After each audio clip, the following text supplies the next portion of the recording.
We spoke a short time ago with Republican Senator Rand Paul of Kentucky, who chairs the Senate Homeland Security Committee and also serves on the Foreign Relations Committee. Tried to pursue some of these questions we discussed with Wendy.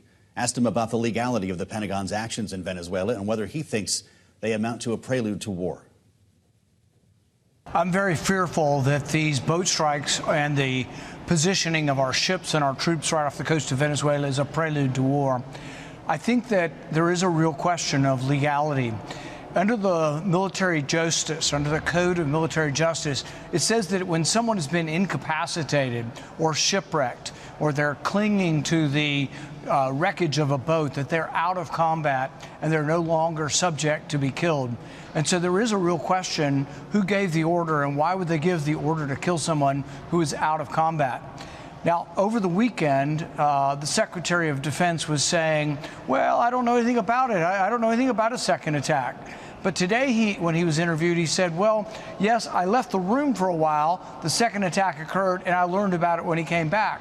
But why was he telling us this weekend he didn't know anything about a second attack and he had never authorized it? But now that it's come to light, he says, oh, I didn't do it. Somebody else did it. The Admiral did it. So they're all pinning blame on the military guy. But I'm one who tends to give a lot of leeway to the military guy and not so much leeway to the person who gave him the orders. These orders came from the Secretary of Defense, and ultimately he's going to have to accept responsibility. But to my mind, there's a question about whether or not killing people in the first place, who you have no proof that they're armed, you have presented no proof that they're carrying drugs, and that you simply kill them. I think that's outrageous. But now, not only do we kill them, our government is following up by killing them when they're wounded and stranded and of no threat whatsoever, which is, according to our own laws, illegal. Well, you've illustrated that carefully, Senator. It's Admiral Frank Bradley we're talking about. He's been named by the administration. I don't know if you think it's appropriate that his name is made public before he testifies before the Armed Services Committee on Thursday. But I guess the question now is raised, where does the buck stop? Is it with the Admiral, the Defense Secretary, or the Commander-in-Chief? I think it's, to me, amazing that anybody in the public accepts this. The idea that we would make an accusation. We will simply accuse someone, and then they are found guilty without any kind of process. We asked the Coast Guard for specific statistics off the coast of Venezuela, and they said of boats that have been intercepted off of the coast before we came up with this blow them to smithereens policy, we used to interdict them. And of the boats that we interdicted off the coast of Venezuela, about 1 in 4, 21% to be exact, were not carrying drugs. That would mean if you're going to blow up all of the boats off the coast that look like drug boats or that you're suspicious for, 21% of the time you'd be killing innocent people. So I think it's outrageous that anybody would countenance this kind of activity. And I'm surprised that I seem to be one of the few people who seem to be alarmed at this. But I think it's unconscionable. It's wrong on any level to kill people with no proof that they are engaged in combat at all with your country. Well, so should Pete Hegseth be fired? There has to be an investigation, and I am glad that for a change there is a bipartisan push from the Armed Services Committee to get to the bottom of this. So there'll be an investigation. I think he needs to be asked under oath, did you give the order to kill any survivors? And if you didn't give the order, what was the order? Why did the Admiral think that he was supposed to kill people clinging to wreckage? And the idea that these people were still a threat, it's a debate whether they were ever a threat. They're on a motorboat 2,000 miles from our coast. If you want to take that motorboat to the closest point of entry in Miami, you'd probably have to fill it up 20 times. These motorboats can't go 2,000 miles on a tank of gas. If there was drugs on board, they may be going to other countries, but probably not to the U.S. So the whole thing is just remarkable that in our country we would allow this to happen. Senator Schumer has asked for footage of these strikes to be released. Is that something that you would support? Yes. We need to see the footage. We need to hear the audio. The Secretary of Defense has now said that he left the room. That's fine. But the whole idea is the Admiral's not just making these decisions without an order. The order came from the Secretary of Defense. And then I hear some of my colleagues in the hallway just saying, oh, no big deal, we do this all the time. Whenever we bomb people, we just do a second tap on them, man. If they're moving, we go back and hit them again.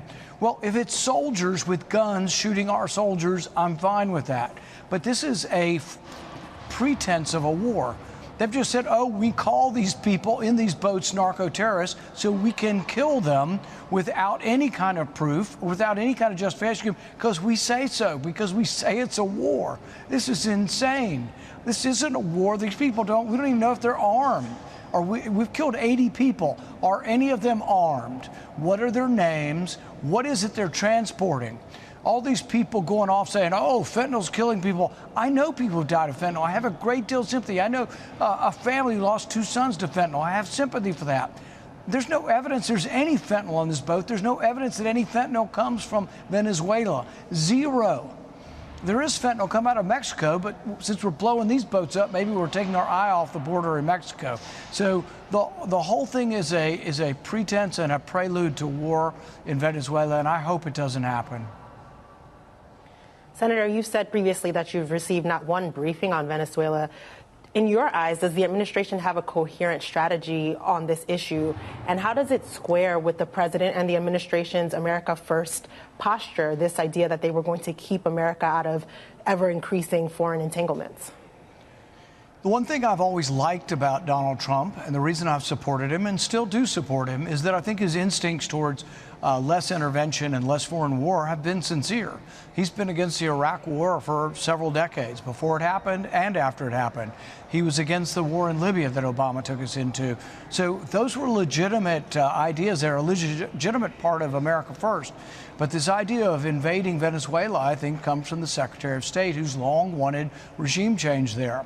Now, if you could wave a wand and have regime change where there's adversaries we don't like, we would do it for China. We would do it for Colombia. We would do it for all the countries that have tin-pot socialist dictators. But we don't do that because the end result of regime change often is more chaos, or chaos worse even than the authoritarianism they live under. Well, I'm getting confused here, Senator, because there was also a pardon that the administration announced this week. Former Honduras President Juan Orlando Hernandez, who was convicted for pushing hundreds of tons of cocaine into this country. If we're concerned about the drug trade in America, why would the administration pursue this pardon? Oh, didn't they tell you? He's not a narco-terrorist. And I'm being facetious. Well, I heard the president say today that it was a Biden hoax, that it was Biden overreach, so you don't support this pardon. Well, so here's the thing. Here's the thing. If they say he's not a narco-terrorist, he's not a threat to America, and maybe he was falsely accused. And I say that facetiously because it gets to the point of, if they label you a narco-terrorist, they can kill you without trial. But if they say you're not a narco-terrorist, you can be given a pardon even though you have been convicted, even though he's gloated over all the people he's loaded with drugs, including some who have probably and inevitably have died in our country. But he's okay because the administration does not label him a narco-terrorist. It gets to the whole problem of this. So I have brought forward with Senator Kaine on a couple of occasions, and will do again, the idea that we have to debate whether this is war. There is a lower standard for rules of engagement in war, but they say it's not war. But then they say, well, it kind of is war because we've labeled them narco-terrorists, and they are designated to be foreign terrorists, so you can kill them without any proof because they're enemy combatants. But if we try to have a vote in Congress as to whether it's war, said, oh, we can't have that because this is our prerogative. But then you get into the lunacy of, well, Orlando Hernandez is not a narco-terrorist, but these guys who we don't know their name and we presented no proof, they're narco-terrorists. It's absolutely and utterly insane. Senator, Republicans have often been hesitant to push back on the administration's policy moves. How optimistic are you that Republicans will be able to come together, find some unity on this issue, and provide oversight on this issue of the boat strikes and the posture towards Venezuela? I'm encouraged that Arms Services Committee is going to do an investigation. That is a bipartisan thing. The Republican Chairman Wicker is going forward with an investigation. I hope they will demand the actual footage and the audio of what happened during that strike. These are strikes that are going out without the approval of Congress.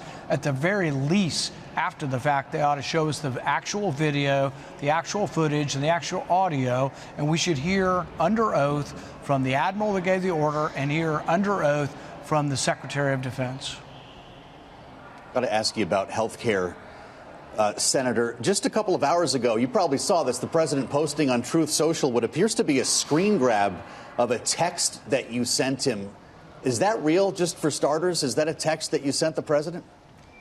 I did, and I've engaged with the president because I've worked with him before and still want to work with the president.